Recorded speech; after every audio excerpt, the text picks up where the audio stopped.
네, 안녕하십니까, 김정민입니다. 저는 현재 베트남에 와 있습니다. 여기서 최근에 그 반중 데모가 있어가지고 그 베트남에서 어떠한 그 반중 데모 분위기가 있는지 한번 조사차 오게 됐습니다. 근데 이게 제가 와 있는 그 기간 동안에 지금 지방선거도 끝나고 그 결과물까지 다 나오고 해서 많은 사람들이 좀 우울해하는 것 같은데, 제가 그 미북 정상회담 조금 늦게나마 나름대로 한번 제가 분석을 해서 제가 이렇게 좀 논평을 좀 해보도록 하겠습니다. 그래서 먼저 제가 말하기 전에 제가 예전에 그 작년이었던 것 같은데 그때 만들었던 동영상 한번 보고 이야기하도록 하겠습니다. 자, 먼저 중국이 원하는 1대1로 정책을 보십시오. 바닷길과 육지길 모두 이 지역을 통과하는 지역은 친미국가가 있거나 아니면은 국제 분쟁이 발생해서 지나갈 수 없는 지역입니다. 따라서 시진핑의 1대1로는요, 미국의 반대가 지속되는 한 이루어질 수 없습니다. 그리고 또 한 가지 우리가 고려해야 될 것은요, 우리나라가 자꾸 그 반미적 성향을 가진 정부라든가 국민 정서가 팽배하게 되면요, 미국은요 북한과 손잡을 가능성이 매우 높습니다. 왜 그러냐? 우리의 주적은 북한이지만 미국의 주적은 중국이기 때문에 미국은 중국을 견제할 수만 있다면 북한과도 손을 잡을 수가 있습니다. 현재는 한국, 일본과 함께 하려고 하지만 한국이 이렇게 협조를 하지 않을 경우에는 당연히 북한으로 갈 수도 있죠. 왜 그러느냐? 미국은 한반도를 포기 못합니다. 한반도를 포기하게 되면은 태평양 지역이라든가 그다음 대륙 진출에 대한 여러 가지 그 군사 전략에 문제가 생기기 때문에 반드시 한반도에 있어야 돼요. 따라서 이러한 사태가 벌어지면은 미국은 다 짐을 싸서 북한으로 올라갈 겁니다. 그럼 북한에 올라가면 북한은 강대국이 되겠죠. 우리나라는 미국의 그 군사가 나감과 동시에 외자가 빠져서 가난한 국가가 되고, 그래서 미국의 지원하에 부자가 된 북한은 나중에 거꾸로 우리나라를 통일시킬 수가 있어요. 그렇게 되면요, 자유민주주의 기반으로 한 통일이 아니라 북한 경제 개발할 때 중국식 그 경제 시스템을 따라갔거든요.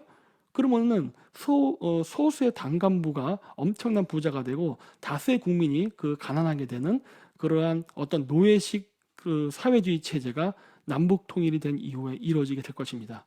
따라서 우리는 미국과 군사 그리고 동맹 관계를 강화해야지 결코 약화시켜서는 안 됩니다. 이 동영상은요, 제가 작년에 찍었던 걸로 그때 당시에 제가 아마 플랜 Z라고 했을 거예요. 미국이 동북아시아에서 중국을 견제하기 위해서 여러 정책을 펼치고 있는데 그 중에 한 전략이 있다. 그것이 무엇이냐면 북한과 손을 잡고 중국을 견제하는 방법이 있다. 물론 우선순위에서는 굉장히 그 순위의 그 레벨은 낮지만 만약에 한국에서 이렇게 그 반미 친중 정서가 자꾸 팽배한다면은 미국은 그러한 선택을 할 수밖에 없는 상황에 내몰린다라는 이야기를 했었습니다. 그래서 이거를 이야기할 때에도 많은 그 한국의 우파 사람들도 그 저의 이러한 영상에 대해서 비판을 하고 했는데, 그 안타깝게도 지금 그게 현실화되고 있는 상황인 것 같습니다. 뭐 그렇다고 해서 지금 당장 이런 일이 일어나지도 않을 것입니다. 아직 우리에겐 시간이 있고 희망이 있습니다만, 우리가 계속 이렇게 나간다면은 그 플랜 Z가 진짜 실현이 될 날이 올 수도 있습니다. 아직은 아니에요. 그러니까 저는 좀 더 희망을 가져보려고 하는데, 그 미북 정상회담 공동 성명 그 내용을 보면요, 어떤 식으로 되는지 한번 보죠. 여기 제가 그 조선중앙통신 북한 쪽의 거를 기준으로 해서 뽑아왔는데, 일단 짧게 조선민주주의공화국 이런 거 다 북한이라고 얘기할게요. 그래서 4개의 조항을 합의를 봤죠. 그게 뭐였냐면은 북한과 미국은 평화 번영을 바라는 두 나라 인민들의 염원에 맞게 새로운 조미 관계를 수립해 나가기로 하였다. 첫 번째고요. 두 번째, 북한과 미국은 조선반도에서 항구적이며 공고한 평화 체제를 구축하기 위하여 공동으로 노력할 것이다. 라고 얘기했고, 세 번째, 북한은 2018년 4월 27일에 채택된 판문점 선언을 재확인하면서 조선반도의 완전한 비핵화를 향하여 노력할 것을 확약하였다. 그 다음 네 번째, 북한과 미국은 전쟁포로 및 행방불명자들의 유골 발굴을 진행하며 이미 발굴 확인된 유골들을 즉시 송환할 것을 확약하였다. 라고 해서 4가지 조항이 나왔습니다.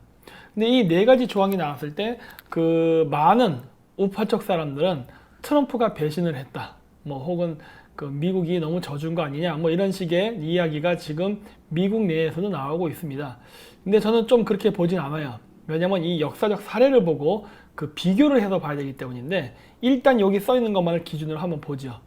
뭐냐면 첫 줄에 나오는 북한과 미합중국은 평화와 번영을 바라는 두 나라 인민들의 염원에 맞게 새로운 조미 관계를 수립해 나가기로 하였다. 말이 되게 긴데 이거 짧게 얘기하면 뭐니까 우리 앞으로 친하게 지내자 이 얘기하는 거예요. 그러니까 첫 번째 문구는요 굉장히 형식적인 겁니다. 여기 뭐 어떤 뭐 구체적인 내용이 없어요. 자, 그럼 이제 어디서부터 구체적인 내용이 나오냐? 두 번째서부터 나옵니다. 두 번째 내용이 뭡니까? 북한하고 미국이 항구적이고 공고한 평화 체제를 구축하기 위하여 공동으로 노력할 것이다 라는 부분이에요. 이 부분 때문에 우파 쪽 사람들이 굉장히 트럼프를 지금 비판하거나 이런 일들이 많은데 저는 뭐 그렇게 생각하진 않아요. 뭐 일단 첫째로 트럼프 대통령이 미국 대통령이지 한국 대통령입니까? 미국을 위해서 일하는 사람이지 한국을 위해서 일하는 사람은 아니거든요.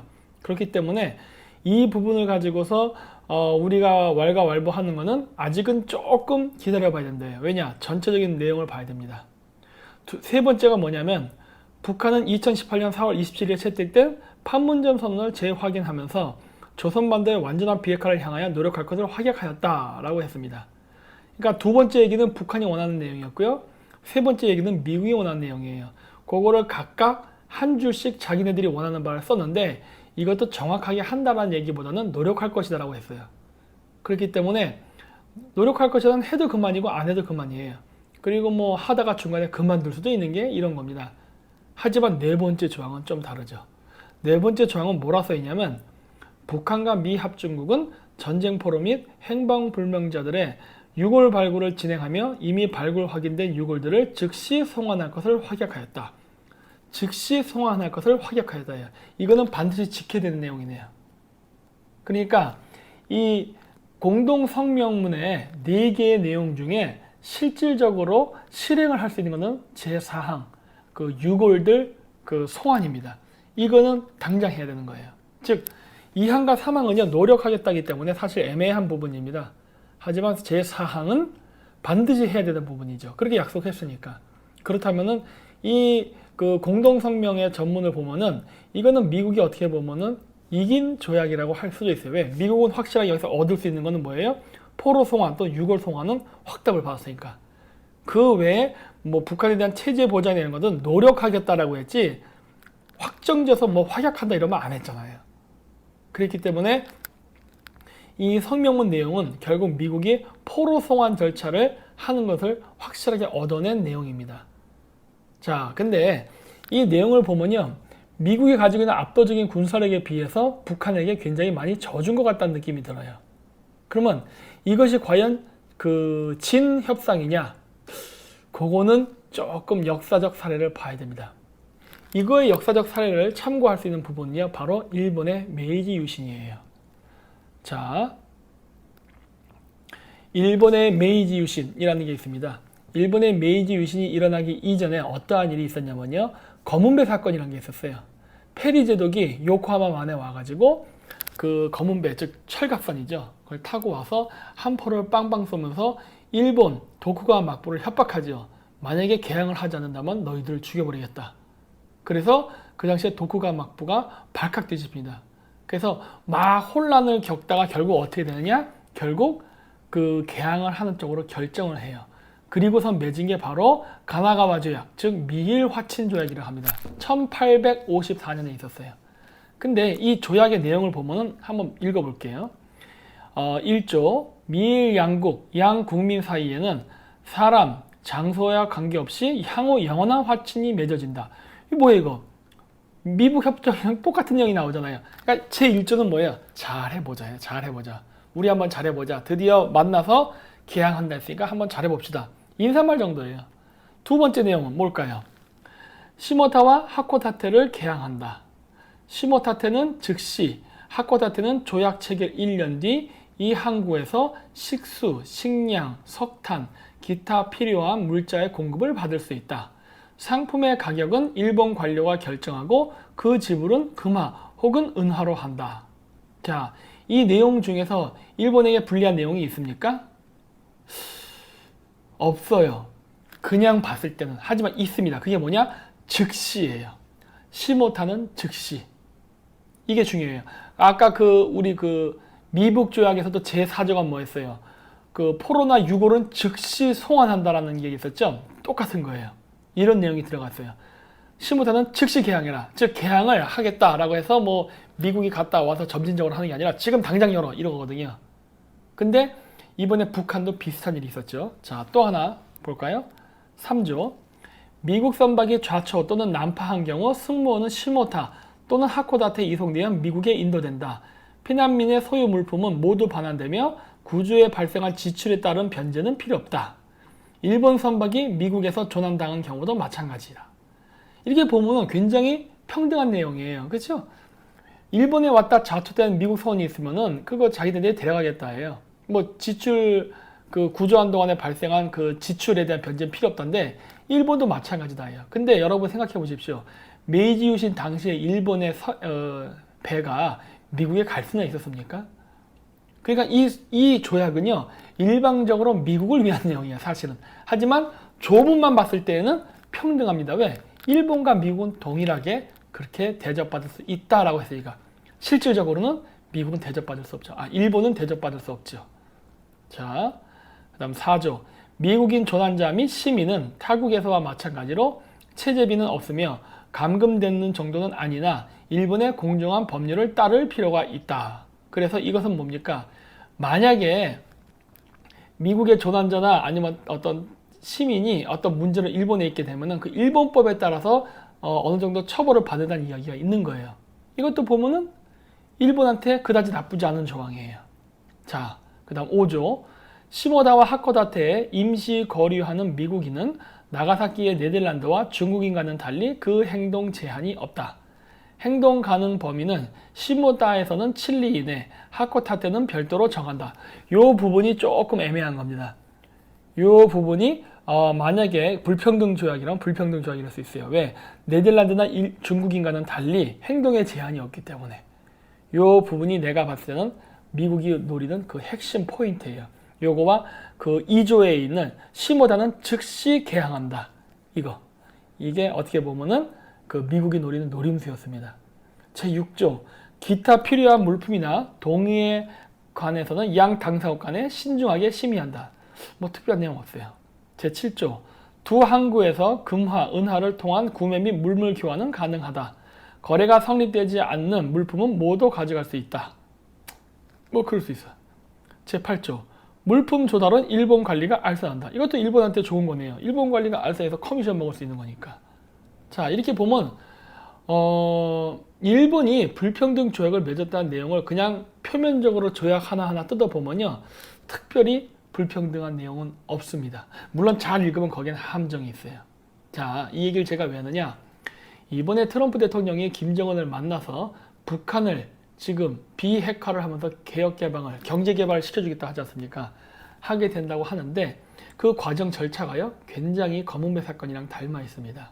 왜냐면 그 당시 도쿠가와 막부가 다스리던 일본은요. 세국 정치를 통해서 외세와는 완전히 그 격리된 상태로 살았어요. 물론 그렇다고 해서 완전히 격리된 건 아니고 그 당시에 조선이나 청나라 그 다음 뭐 포르투갈 정도 요 정도 상인들하고는 교류를 했어요. 마치 지금의 북한이 폐쇄 국가라 하더라도 뭐 러시아라던가 중국 이런 나라랑 거래하는 것처럼 이런 폐쇄된 나라가 나중에 미국에 의해서 검은배라는 배들이 와서 강제로 그 막 대포를 쏘고 막 이런 식으로 위협을 하는 바람에 그 조항에 사인을 하는 상황에 내몰리게 되죠. 근데 그와 비슷한 상황이 실질적으로 2017년부터 2018년까지 뭐 항공모함이 4대까지 떴지 않습니까? 그리고 어마어마한 미국의 전략물자들이 한번대에 들어오고 또 군사훈련을 함으로써 어마어마한 시위를 했죠. 마치 일본의 검은배 사건이 있었던 것처럼 북한 동해안 앞바다에서는 바로 미국의 어마어마한 항모 전단에 의한 군사훈련이 있었습니다. 그리고 그런 위협에 굴복한 일본의 도쿠가와 막부는 바로 가나가와 조약을 맺게 되죠. 마찬가지로 김정은도 이러한 미국의 군사력 그 시위에 눌려가지고 결국 협상에 나오게 됩니다.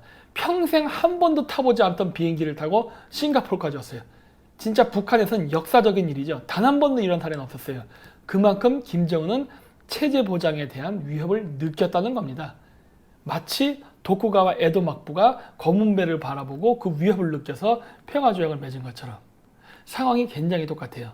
근데 이 검은배 사건 때 보면 미국이 어마어마한 군사를 가지고 일본을 협박했던 것과 달리 이 조약 내용을 보게 되면요.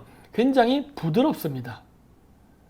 그 정도의 협박할 내용이었으면요, 지금쯤 일본한테 아주 일방적으로 야, 너희들은 우리에게 충성을 바쳐야 된다, 너희들은 나에게 뭘 바쳐야 된다, 뭔가 이런 식으로 내용이 나와야 될 것 같은데, 이 조약들을 하나하나 읽어보면요, 딱히 내용을 봐서는 불평등하지 않다예요. 이거 이렇게 봐도 뭐 이게 꼭 뭐야, 일본한테 불리한 조약인가? 라는 생각이 들 만한 것이 있어요. 없어요. 근데 일본 사람들은 이 조약에 대해서 불평등 조약이라고 합니다. 그럼 왜 일본 사람들은 이런 거에 대해서 불평등 조약이라고 생각했을까요? 그 부분을 생각해야 돼요. 그 부분은요, 아까도 제가 얘기했지만 제2조에 나오는 시모다와 하코다테를 개항한다. 근데 거기다 가로치고 뭐라고 되어 있죠? 시모다는 즉시 조약 체결, 시모다는 즉시 개항해야 되고 하코다테는 조약 체결 1년 뒤에 개항해야 된다는 부분이에요. 여태까지 세국 정치를 통해서 바깥 세상과 교류를 못하게 일본이 철저하게 일본 국민들을 통제했는데, 갑자기 시모타라는 항을 통해서 즉시 개항을 하게 되면 어떤 일이 발생해요? 어마어마한 숫자의 서양인들이 일본 땅에 들어오게 되고, 그 서양인들을 바라보고 일본 국민들은 많은 생각을 하게 된단 말이에요. 그러면 도쿠가와 체제를 유지하기가 어려워집니다. 근데 이걸 즉시 하라고 했잖아요. 일본 입장에서는 이게 굉장히 받아들이기 어려운 조건이었거든요. 물론 받아들였습니다. 근데 이번에 북한 같은 경우 어땠습니까? 과거 6.25 전쟁 때 포로, 그 유골들을 즉시 송환하라 라는 내용이 나와요. 그 얘기는 뭐예요? 앞으로 그 유골을 그 송환받으러 많은 미국의 사찰단들이 계속 그 북한을 방문하게 될 것입니다.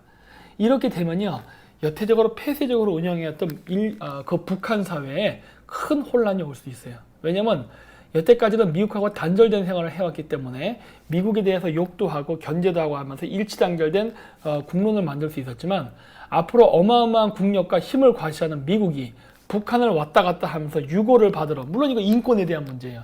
하지만 인권을 지키겠다고 왔다 갔다 하면서 미군들과 접촉하게 되면은 북한의 군부 세력, 그 다음 주민들, 이런 사람들이 혼란을 겪게 될 가능성이 매우 높아지는 거예요.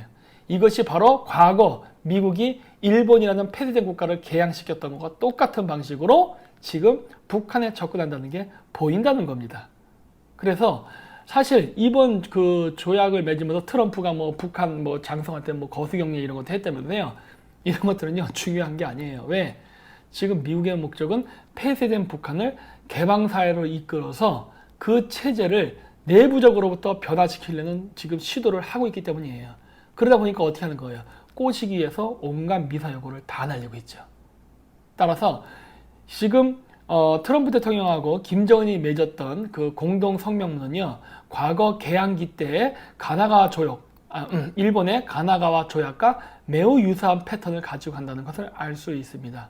따라서 이번 그 북한과의 맺었던 조약은요, 미국이 크게 손해를 보지 않았어요. 오히려 미국이 북한을, 그 고립된 북한을 외부 사회와 접촉하지 않으면 안 될 수밖에 없는 상황으로 내몰리게끔 일종의 덕 같은 거를 놨고, 그것을 김정은이 문 것이 아닌가라고 저는 생각을 하고 있습니다. 따라서 이제 앞으로 북한은 성의를 보여야 돼요. 그 유골 같은 건 즉시 송환한다고 했으니까 당장이라도 아마 미국에서는 사절단들을 보낼 겁니다. 그러면 그거 거절하지 말고 받아줘야 됩니다. 그게 공동 합의문의 내용이고 약속이에요. 지도자 간의 약속이라고요. 그리고 비핵화를 위한 노력을 하겠다고 했죠. 노력을 하겠다고 했으니까 지금서부터라도 비핵화를 검사하기 위한 사찰단들이 북한에 가게 되면요, 그걸 거절하면 안 되고 받아줘야 됩니다. 노력은 해야 될 거 아니에요. 노력은. 그러니까 받아는 줘야 돼요. 근데 문제는 뭐냐? 그 과정 속에서도 북한에 대한 경제 제재는 풀리지 않는답니다. 따라서 북한은 이번 성명 합의문을 통해서 실질적으로 얻은 건 없어요. 하지만 미국은 얻은 게 있습니다. 그게 뭡니까? 바로 북한에 구멍을 열었다는 겁니다. 과거의 일본처럼. 그래서 결국 북한은 이 구멍 때문에 서서히 체제가 붕괴가 되고 바깥 세상과의 교류가 앞으로 빈번히 일어나게 될 것입니다. 그 첫 단추를 낀 거예요. 자, 그렇다면 김정은이 원하는 것은 무엇일까요? 북한의 경제 개발일까요? 그런 거 아닙니다. 김정은이 원하는 건요, 본인의 안전이에요. 즉 김정은을 중심으로 한 체제의 보장이 제1순위입니다. 북한 주민이 죽는 거 중요하지 않아요. 자기가 사는 게 중요한 거예요. 미국은 그것을 보장해 주겠다고 하는 거예요. 하지만 보장해 주겠다고 하면서 핵사찰이 왔다 갔다 하게 되면 어떤 일이 벌어질지 나도 잘 모르겠습니다. 그리고 미국이 또 이렇게 북한을 잘 달래고 어우르는 데는 또 하나의 이유가 있습니다. 그것은 바로 늘 제가 얘기하지만 중국 때문이에요. 사실 이번 그 비핵화 협상에서도 중국이 중간중간에 방해를 많이 했죠. 그래서 중국 때문에 이 비핵화 협상이 실패할 뻔도 한 적도 번번이 있었습니다. 지금 미국이 원하는 건 뭐냐면 북한한테 너 독재 체제를 그대로 인정해 줄 테니까 미국한테 와라 해요. 근데 이 부분도 굉장히 쉬운 부분은 아닙니다. 왜냐면 북한이란 나라는 과거 냉전 시대 때부터 오랜 기간 동안 중국이랑 교류를 해왔어요. 그래서 지금 모르기는 모르지만 우리 북한 안쪽에는 굉장히 많은 친중파 정치인들이 있습니다. 근데 그 친중파 정치인들을 김정은이 대규모 숙청도 했었죠. 예전에 그 장성택을 죽이지 않았습니까? 그 장성택도 대표적인 친중파 인사거든요. 그리고 그 장성택을 숙청할 때 그 많은 외교관들이 그 외국으로 망명을 했습니다. 그거 왜 망명인지 아십니까? 그 사람들이 다 장성택파 인맥들이에요. 장성택파 인맥이라는 소리는 뭡니까? 그 외교관들이 바로 친중파 북한 외교관이라는 소리예요. 그렇기 때문에 김정은은 지금 자기가 그동안의 중국과의 관계를 단절하고 미국과 붙기 위해서 내부적으로 해야 될 일은 무엇이냐? 북한 내부에 있는 친중파 정치인들을 정리하는 작업을 해야만 합니다. 그거를 하지 못한다면요, 김정은은 미국하고 친구가 될 수 없어요. 따라서 미국의 입장에서는 김정은이 이 체제를 받아들여서 함께 길을 가던, 아니면 그 길이 아니라 나중에 노선을 바꾸려고 하는 과정 속에서 중국 쪽에서 암살돼 죽던, 아니면은 미국과의 관계를 하지 않고 그냥 중국 쪽으로 붙던, 어느 쪽을 선택하든 굉장히 어려운 그 상황에 봉착하게 됐습니다. 따라서 지금 미국하고 북한과의 관계를 개선하는 데 있어서 그 카드는 이제 누구에게 가느냐? 김정은에게 갔어요. 김정은은 이제부터 아주 심혈의 그 심사숙고를 해가지고 결정을 내려야 될 순간에 왔습니다. 따라서 그러한 중대한 모멘트이기 때문에 미국이 거세게 밀어붙이지 않고 북한을 살살 달랜 거예요. 왜냐하면 김정은의 목숨은 지금 경각에 달린 거거든요. 그렇기 때문에 우리나라가 이 부분에 대해서는 오해하지 말고 미국의 외교 정책을 봐야만 됩니다. 그리고 제가 늘 얘기하지만 잊지 마십시오. 트럼프 대통령은 미국의 대통령입니다. 미국의 대통령이기 때문에 미국을 위해서 일하는 사람이에요. 따라서 트럼프 대통령이 우리나라의 우파 정치인 혹은 우파 대한민국 국민들이 원하는 방식으로 움직일 거라는 기대를 아예 버리십시오. 그 사람은 미국인이고 우리는 한국인이에요. 따라서 우리는 이러한 지정학적 관계 속에서 우리가 가장 바라지 않았던 계획, 즉 플랜 Z가 지금 움직이려고 하는 이 순간에 우리 우파 사람들이 무엇을 해야 되고 어떻게 미국과 다른 주변 그 OECD 같은 국가들에게 외교적 로비를 해야 될까를 진지하게 고민해야 될 그 모멘텀에 지금 오게 됐다고 저는 지금 생각합니다. 네, 마치겠습니다.